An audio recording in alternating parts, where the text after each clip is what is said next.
Hello guys. तो आज हम लोग देखेंगे कि किसी भी रियल पॉलिनोमियल का जो कॉम्प्लेक्स रूट आता है वो हमेशा पेयर में ही क्यों आता है। जैसे आपने बहुत बार देखा होगा, एग्जांपल के तौर पे देख लेते हैं कि अगर x square plus one equal to zero, ये एक रियल पॉलिनोमियल है।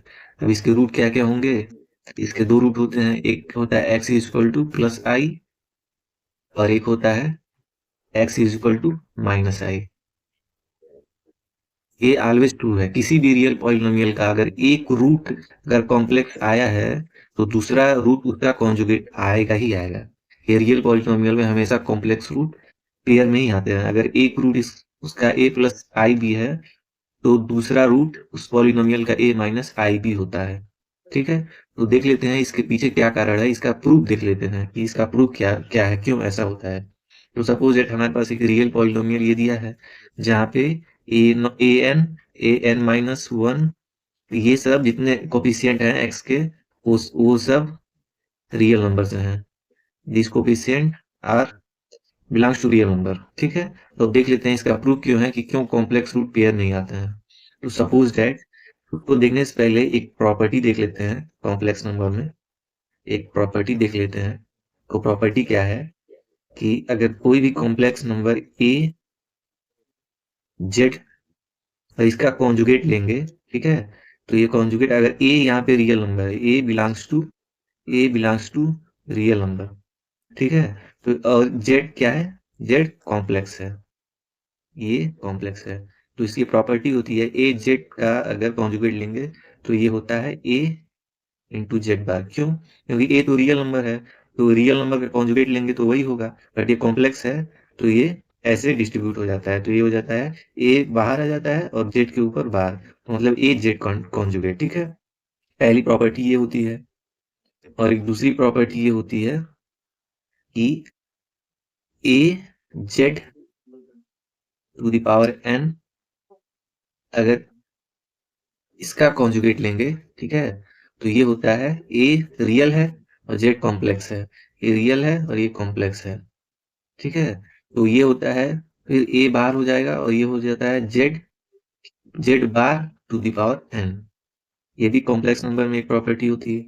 और एक तीसरी इंपॉर्टेंट प्रॉपर्टी होती है, ये होता है अगर z one plus z two plus z three plus dot dot dot so on z n है और पूरे का अगर कॉन्जुगेट लें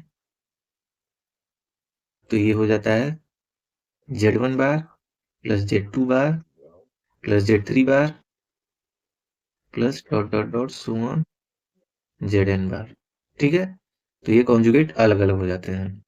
तो अब आइए देख लेते हैं प्रूफ कि क्यों कॉम्प्लेक्स रूट हमेशा पेयर में ही आते हैं। तो सपोज डेट हमारे पास ये एक रियल पॉलिनोमियल है पी एक्स। ये है a n x to the power n plus a n minus one x to the power n minus one plus a n minus two x to the power n minus two plus dot dot dot a naught where a n minus one this coefficient belongs to real number. Real number को ऐसे लिखते हैं, केवल are से नहीं। ठीक है, और सपोज सपोज करिए, suppose z z equal to a plus i भी कोई कॉम्प्लेक्स नंबर है, ठीक है, जो इसका रूट है। ठीक, suppose z is root of this real polynomial. तो रूट होगा, तो अगर रूट होगा तो इसका मतलब इस पॉलिनोमियल को सेटिस्फाई करेगा। तो x equal to z, x equal to z, ये हो जाएगा a n z to the power n plus a n minus one z to the power n minus one plus a n minus two z to the power n minus two plus dot dot dot a naught. Is equal to zero होगा। क्यों? क्योंकि Z इस polynomial का root है, तो root है उसका मतलब जेड इस पॉलिनोमियल में पुट करेंगे तो पी जेड की वैल्यू क्या हो जाएगी? जीरो। ठीक, तो यहाँ से इंप्लाइज दैट पी जेड हमारा क्या हो जाएगा? पीजेड ये पॉलिनोमियल हो जाएगा और पीजेड की वैल्यू 0 हो जाएगी, मतलब ये पॉलिनोमियल जेड को सेटिस्फाई करेगा, तो ये पॉलिनोमियल 0 हो जाएगा। ठीक, अब देखते हैं क्या होता है। हमारे पास पीजेड इक्वल टू 0 है और पीजेड ये है, तो अब हम क्या करते हैं, take conjugate conjugate both side, दोनों तरफ कॉन्जुगेट लेते हैं, तो ये क्या हो जाएगा, implies that p z conjugate is equal to 0 conjugate, तो 0 रियल नंबर है, तो रियल नंबर का कॉन्जुगेट लेते हैं तो वही रहता है, तो इम्प्लाइज दैट ये हो जाएगा p z conjugate is equal to 0, और p z is equal to क्या है ये, तो यहां से ये इम्प्लाई होगा a naught z to the power n plus a n minus one z to the power n minus one plus a n minus two z to the power n minus two plus dot dot dot a naught is equal to 0, और ये हो जाएगा PZ का conjugate, ये PZ का conjugate हो जाएगा। ठीक, अब हमने जो थर्ड प्रॉपर्टी पढ़ी थी, थर्ड फर्स्ट सेकंड और थर्ड प्रॉपर्टी तीनों को यूज करके अगर इसको स्प्लिट करेंगे तीनों प्रॉपर्टी यूज करके, तो ये हो जाएगा ए एन जेड एन ये plus a n minus one n minus one, third property a n minus two z n minus two plus dot dot dot a naught is equal to 0। फिर first और second property जब इसमें use करेंगे तो ये हो जाएगा, ये ए एन कॉन्स्टेंट है, रियल है, तो ये बाहर आ जाएगा, और सेकंड प्रॉपर्टी से ये हो जाएगा z bar z conjugate to the power n plus a n minus one बाहर, ये हो जाएगा z to the power n minus one, ये प्रॉपर्टी का यूज करके ये हो जाएगा a n minus two z to the power n minus two plus dot dot dot, ये रियल है, ए नॉट लास्ट वाला कांस्टेंट टर्म है, तो ये हो जाएगा a naught is equal to ये 0। ठीक, तो ये अब इसको ध्यान से देखिए, ये पॉलिनोमियल जो है ये एक्चुअली हमारे पास पीजेड क्या था, पीजेड ये था a n z to the power N